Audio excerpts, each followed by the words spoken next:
Hey guys, all right, so I'm going to go ahead and walk through the site, through the full editing and kind of content creation for the entire site. So we could actually start by signing in. Um, Let me entertain you. Okay, so the address is exhibit-admin.squarespace.com. That is your Squarespace account. So once we throw the domain switch live, it'll basically be everything else / about us. I mean, like domain name / about us. So it's all going to follow the same path throughout. But when we log into the site, we can actually press the escape key, or we can go / config.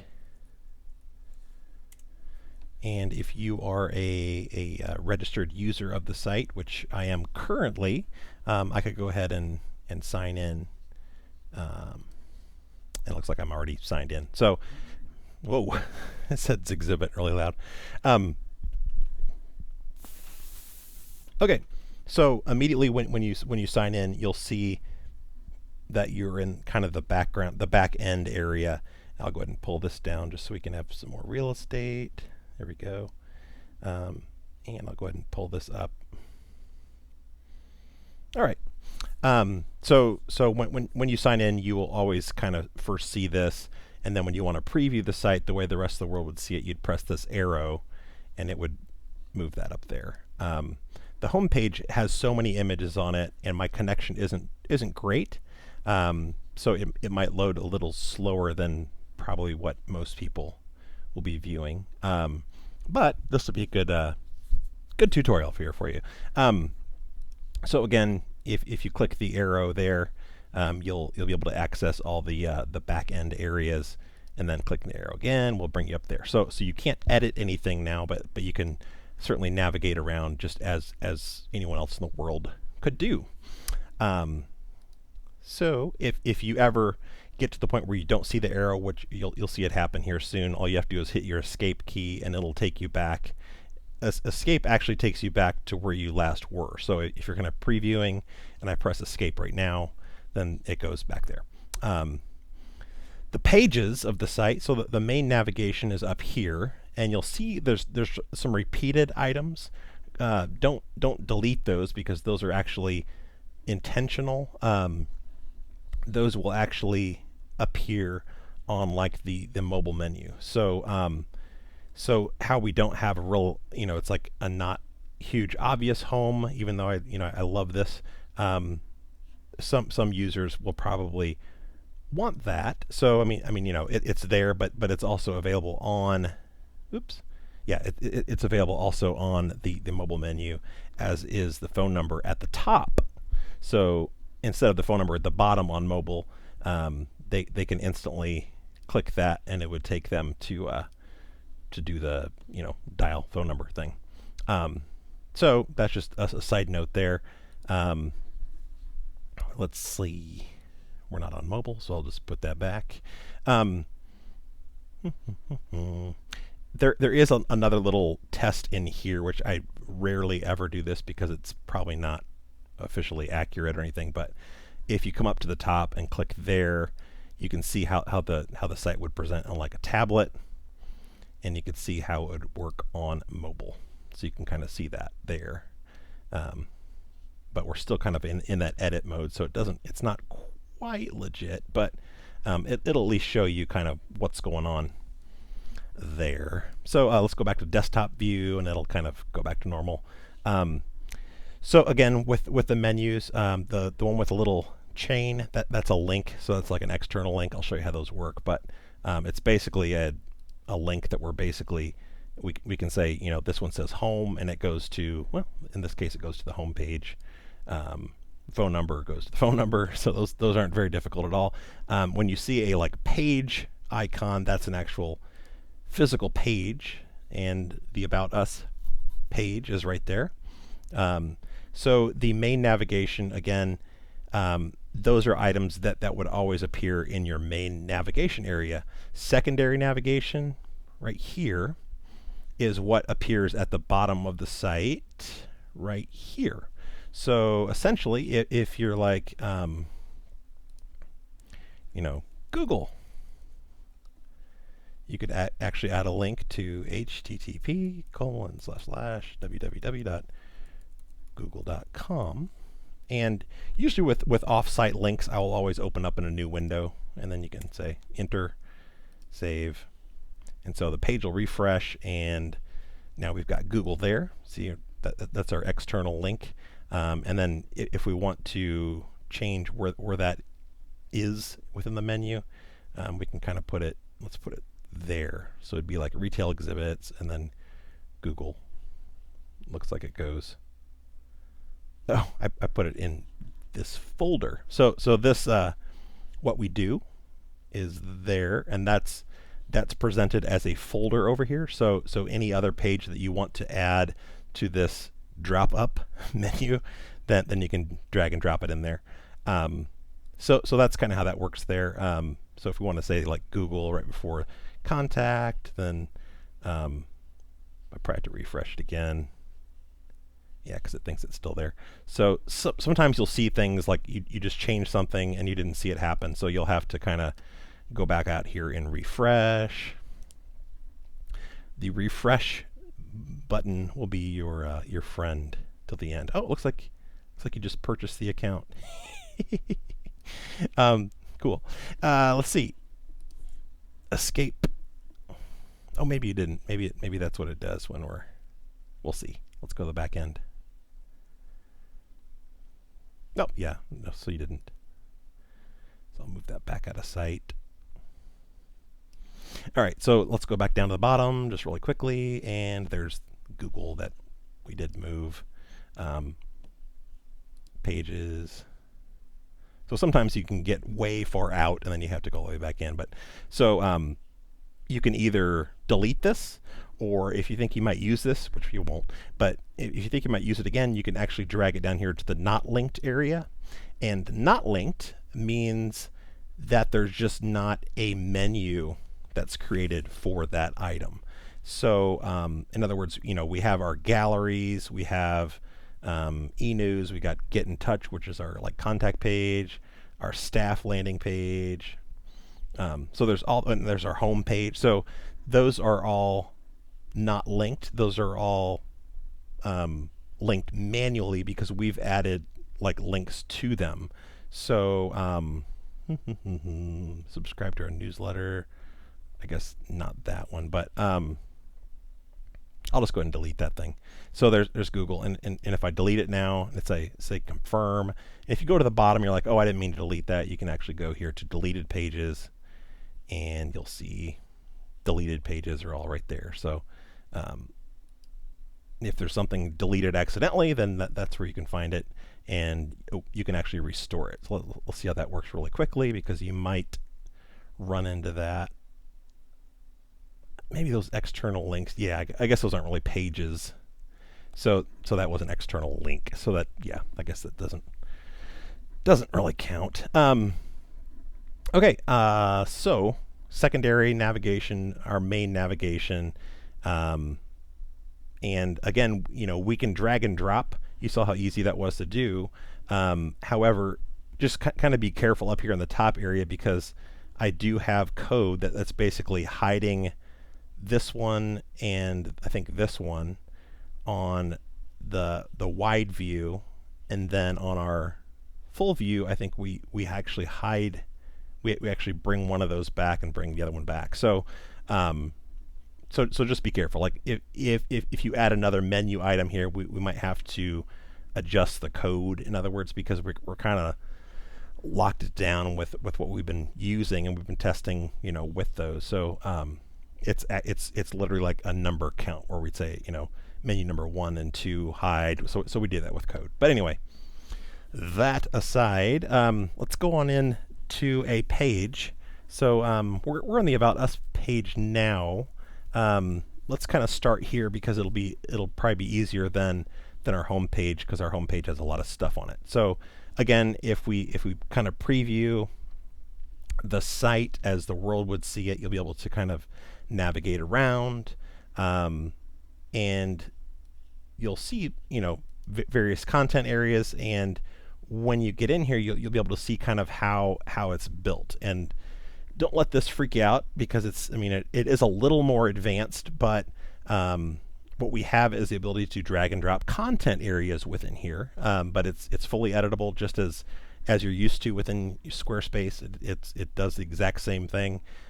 So if you're familiar with like text blocks, and there's a spacer block and things like that, then it shouldn't be too hard to figure out. Here's a line block, another text block, and then our gallery grid block, another gallery, separate gallery, and then another line, text block, button block. Oh, whoops. I guess that's a form. That's right. We do like a pop-up form, and then some spacers again. So the spacers, what's really cool about those, I'm just going to say cancel, is they actually hold space. So we have 12 invisible columns across the page, and I have, like a spacer here that kind of brings this content in. And actually, I might have an error here. Let's see. If I go edit, nope, it's fine. That's how it's intended. Yep, it's cool.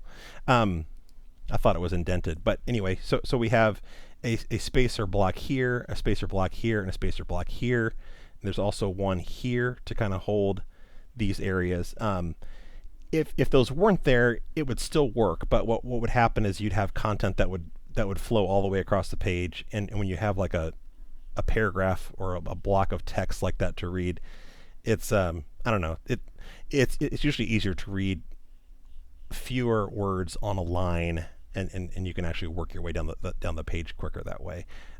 It also allows a lot of white space around, so it has a really nice look to it. But what's also cool about the spacer block, not only does it like hold space, but it'll also disappear on smaller breakpoints. So on a tablet view, let's see, right about right there. So I guess it's probably like a wide mobile view. Those spacers go away, which allows all the content to easily then collapse and kind of line up, the way we'd want that to happen. So yeah, it's those are really handy, because we already know that they disappear on smaller breakpoints or on mobile like that. So using them is fantastic. It's definitely better than, like, if we wanted to put a break after this word loyal, relationship, blah blah blah, that break if you did that here, the content, you'd see all these weird breaks. You'd see a whole bunch of like line breaks, and it would look really ugly. So using those spacer blocks allows you to do that, to kind of move the content and hold the space with something. So that's how those work. A line block then is used to break the line. And let's see what else here. And then we have various text sizes, and those sizes are kind of determined intentionally that your loudest item on the page would be your heading 1 or your H1, and I believe that's what this little dude is here.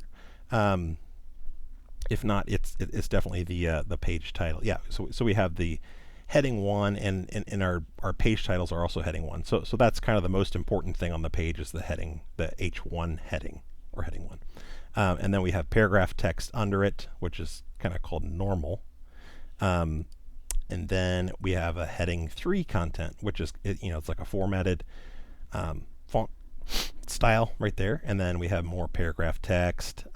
This is, I believe, this is a heading 3, but it's been styled to look that way. It's just bolded. So that's how that works. Then we have like an actual icon that's left justified over here using an image block to the left. And then our image block here, so our image gallery, if you double click this or if you click edit, you'll be able to see all the images here. So if you wanted to add new images, you basically just would say upload, and not sure what this is. I guess it's a MailChimp thing because it says chimp.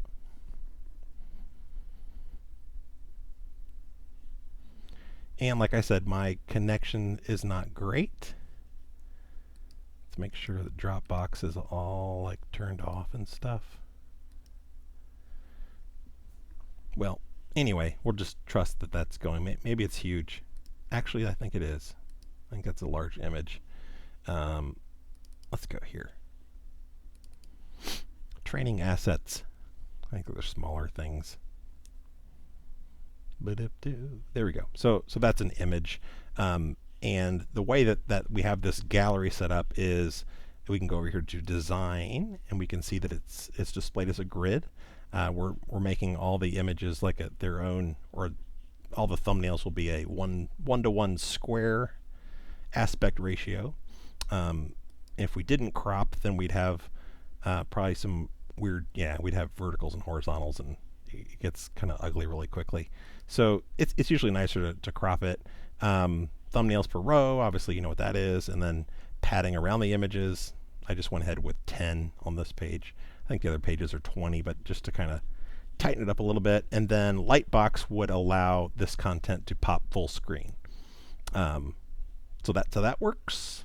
And if you go back to content, you can also add, oops, didn't mean to do that. There's a third-party photo editor, which is actually really nice. When you click that, it's this aviary editor, and you can actually do some kind of like limited, edits to the photos, but there's no undo. So it's like you're just kind of doing those things. When you say apply, it's going to kind of burn them in. So, I mean, I use it all the time. In fact, I'll show you how you can crop and stuff. I'm going to go ahead and, do you certainly want to close this editor? Close.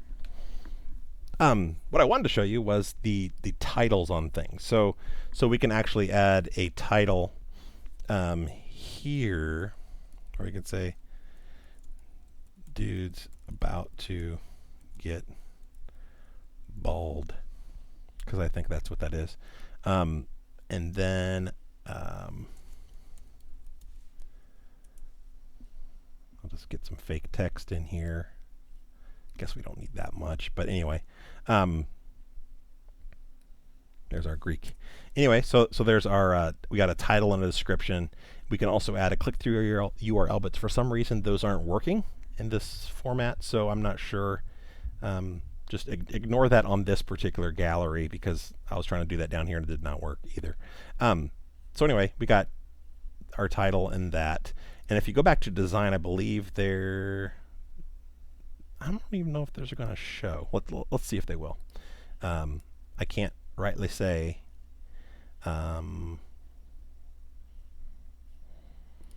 But let's preview. So we can go like the second image here, and if I go like back, then our image isn't showing there. I think it's just because this grid it kind of boxes it out, so it's not possible to do that like the overlay kind of content. But we can do it on all your product photos, on all your landing page things. I'll show you that. Page content, edit page content. I'm going to take that title out just in case it comes through and I didn't see it. Dude's about to get bald. Oh, well. Hello. Yes. Save. Maybe I put it on something else. We'll see. Maybe I didn't save.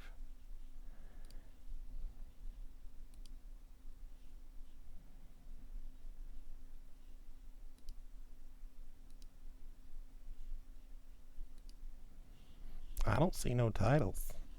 Anyway, I won't go into the things that don't work for some reason. That's a Squarespace issue.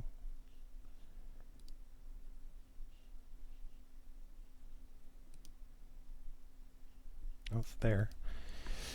Anywho, gonna delete that, and let's just make sure this surrounding one doesn't have it. I was recording, you saw where I didn't or did type something. Anyway, apply. You can also change the order on things. For some reason that didn't come back, but it's still there. So like we added this one, right? And I want to put it up here, like as our second image. So it'll put that in there. What's also cool is, and this is like a key thing to kind of know, because you guys are going to use this a lot, is the fact, and I'll do it with this image here. So this is called an image focal point. And an image focal point allows Squarespace to make better cropping decisions when the image is placed within a thumbnail, let's say. And you drag the circle so that to change the focal point. So it's basically like the sweet spot of the photo. When it's a square image like this, we are cropping on the thumbnail, so we don't see the entire image. So if you look over here, when I move this little croppage, oh, it's not going to refresh. It'll refresh after I do its thing. But let me force it to be even more obvious by editing the photo. And I'm going to crop this dude like crazy wide. So we'll say it's like a, what do you call it, panoramic kind of image, and I'll say apply. So we've cropped the image using this third-party editor, and again, once we do that, there's no undo, so we're cool with it though. So then what I'll show you is, let's say this is a group photo, or let's say this is a product photo, and this since 1978 is kind of the key spot that we want to show. And in this case, it's just going to look better on the thumbnail. Once you pop it up to like the lightbox view, you're going to see the entire photo. So just keep in mind that if you do have a panoramic image, and I've seen a few in your collection, they're a little harder to see, especially on like a vertical device. I guess turn the phone sideways, so not a huge deal. But anyway, so what we have now is, you can already see what's happened there. So our focal point is there, but let's say instead, just for the sake of doing this, let's say our focal point is this Hayden, whatever, over here on the right side. So if I say, put it there and say apply, what's going to happen then is, of course, it won't do it unless I refresh. So let's refresh.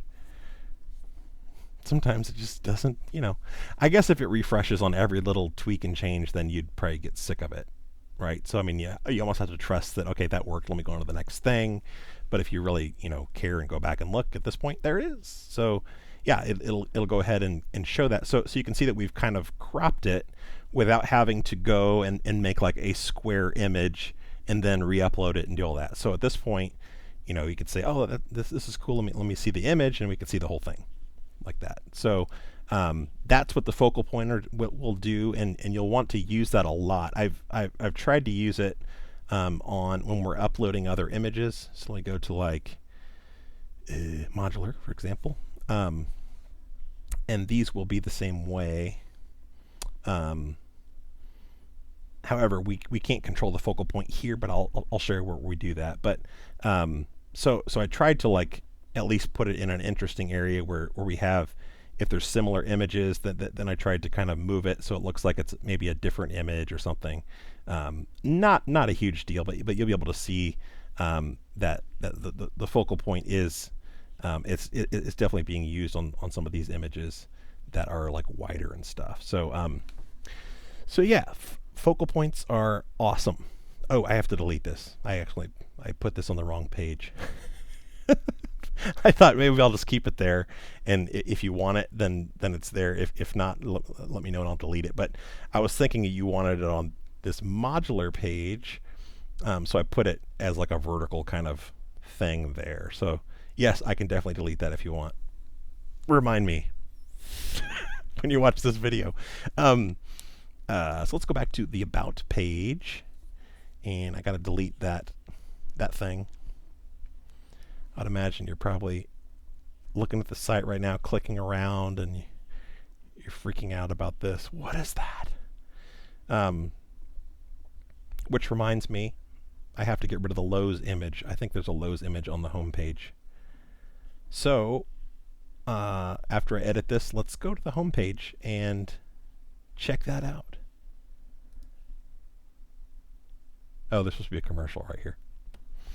All right, well, let's just pretend there's a commercial here. Edit, and if I delete, then everything becomes awesome again. And save.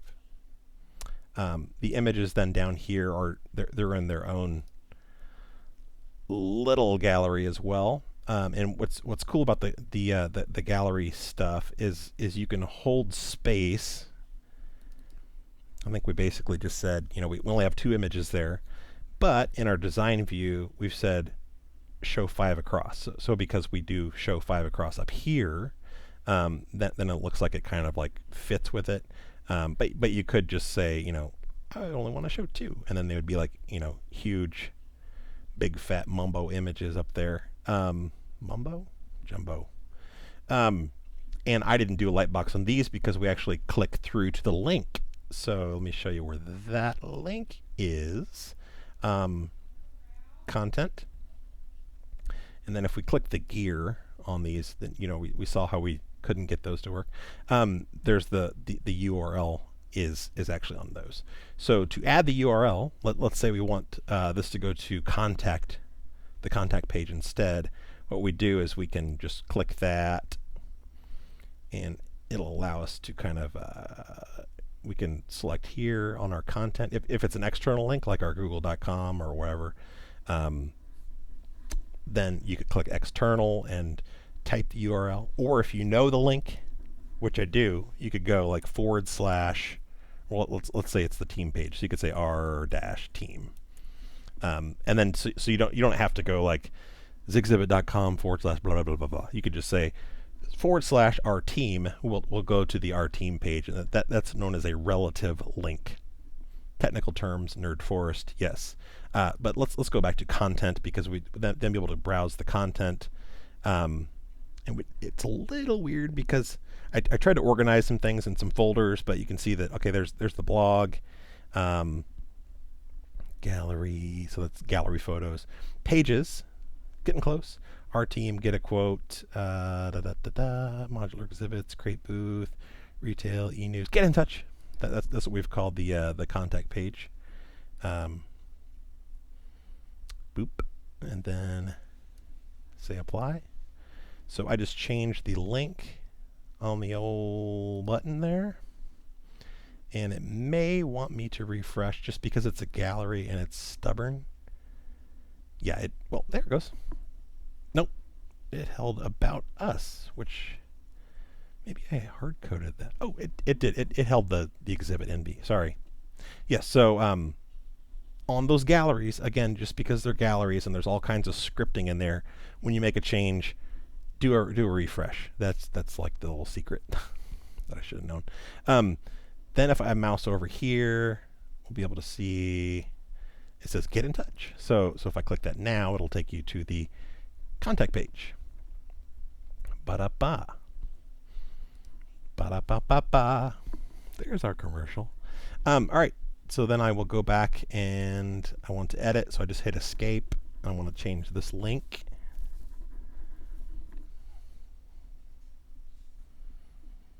And you can see why a faster internet connection is a blessing. Welcome to my world. Page content edit. And wait. And edit. Gallery. And link. Helps to know where you're going, though. I guess that is helpful. So in this case, we want to link this to Exhibit NV. And save. There we go. And team links right now to r-team. Save. Apply. Save. There we go. So, all right. So we talked about something on the home page. I think we were talking about like the focal point, how that stuff works on the home page. But let's go out to the home page And to do that, I'm just going to hit the logo at the top, or we can click there, whatever. But so the home page it's actually known as an index page, and that's really as technical as I'm going to get about it. But it's basically similar to like that folder concept where we have this is an index, and then within that we have all of these various sections, or they are literally pages that make up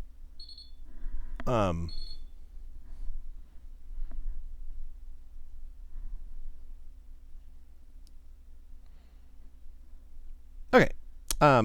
So these are pages. So if you wanted to add another product range or something like that, you would just basically add a page, and then they would all kind of fall in step of what's going on there. So it's not terribly difficult, but it's just a little weird because each section then has an editable area. Let me make this larger somewhat. Okay. There we go. So you'll be able to see when you're scrolling down to that you're going to get all these little pop over like edit settings, edit settings, because you can edit actually on the fly. So you can do this, and you can scroll down and say, oh, we misspelled something on the custom page. Where is it? Oh, function and flow. Okay, yeah, 3 Fs, whatever. So when you get to those areas, then you can actually then it'll say like which section you're editing, because this is kind of weird here, how you're going to see multiples. But let's go like to exhibit rental. So there we're in the rental section, which is rental there, and then when you say edit, then we go into this edit mode, and we kind of put focus on just this container, which is helpful because now we know what's going on. And again, I have the space blocks here because we're kind of do a lot of cool like nudging and centering and making things awesome in there. And then we have another gallery block here, so we can actually edit. And these images are actually added directly to this page right here. So remind me, got to edit that Lowe's image. And then these special little cards, I just went ahead and made those all like the same size, and then those all will link directly to each one of the landing pages. So that's pretty much the same as it was on the other page. We can change the focal point on these as well. So you can see, let's see if we see any that's actually happening. I guess we can, yeah, we can see it's happening here. So we could pretty much put the focal point kind of, I mean, if you put it right in the corner, it's never going to move it beyond the border. It's not going to break the border of it, but you might just consider that, okay, if, instead of planting it there, maybe you want to plant it like there or something. So, I've got a mouse battery low image thing. All right. So anyway, so I just changed a couple focal points. If I say apply, I don't think those will refresh, and we'd have to save and refresh, do all that. So I can save whatever, and that's fine. And then it goes back, and so then we have our large background image on each section. You can edit actually here, but to me, it's always easier to go over here and do this because it's like so huge that you can kind of misclick, and it's a lot easier to see what's going on over here. So in other words, if we said, hey, we have a new custom background, what we can do is come over here to custom, and actually you can click this, and it'll go into the actual page. And again, this is the one that appears on the home page. So not to confuse things totally, but this is that one section in the custom section, and that's all we're seeing now. So it might even look a little different, which it looks like it looks about the same, but it's just kind of focused on this one area, and you can see that the URL's all whack. I mean, it's like really bizarre. So if you click into it and and you see that, then don't worry about it. Just click back out, and then you can go like click back to the home page. And then what I want to show you though is if you mouse over like custom, and then you click the gear. This is kind of an important thing to know anyway, but each page that you add in the site will have that gear, as will the blog, and I guess photo galleries and things like that will too. But the navigation title is set there, the page title set there. So you can actually make these page titles more lengthy for SEO purposes if you want. Enabled or disabled if for some reason, like on Portable, how we disabled that. I just basically just unchecked that, and it just disappears for the world. But for us as the admin users, if I hit save, then custom is grayed out like that. So the world, then I guess you wouldn't see. Oh, that's right. So we got to go back here to the home page, and yeah, so custom's gone now when we do that. And we say like, what happened to custom? Oh yeah, it's disabled. So all we have to do is then go back and enable it. So you can kind of do the same thing if you're working on new content or a new section, and you didn't want anyone else in the world to see it, but you want to see it as the admin and kind of work on the content and get approval and do all that stuff. You can just disable it and do it that way. And I'll just say save. Oops. But what I wanted to show you, why I went in there, was the background image business. So, oh, and the slug, don't change these either, because we have kind of hard-coded navigation and stuff that we're kind of going to that URL. So that's just the URL of those section pages. Here it is. Here's the thumbnail image. So that's our big background image, which is there. And so if you wanted to swap that out, all you have to do is click remove, or you can drag and drop a new one in there. You can also edit here, which will take you to that third-party photo editor there, and you can do like cropping and all kinds of stuff there, and hit save, whatever. But I'm just not going to do that. And you don't want to do that, because then it would make that the home page. But anyway, when you create a page, like I created, I think, the custom page, and then I went ahead and duplicated it, changed the name on it, duplicated that, changed the name on it. Then you go back and change content. It makes it a little easier than having to create each page and remember like all of these components and stuff. So anyway, I'll just say save. So again, going into that gear on each and every page will allow you to add and edit other content that would be available there. And again, you can do the same thing here, but it's just, I mean, it's going to do the same thing, but it's just kind of harder, to make sure that, well, where am I? I'm on the intro. I guess I'm on the intro page. Yeah, there's our intro image. And focal point is really key here. So so you can say that we want to move that focal point all the way up there on that top point. And if we go to home, we kind of quickly see that focal point then is doing its thing.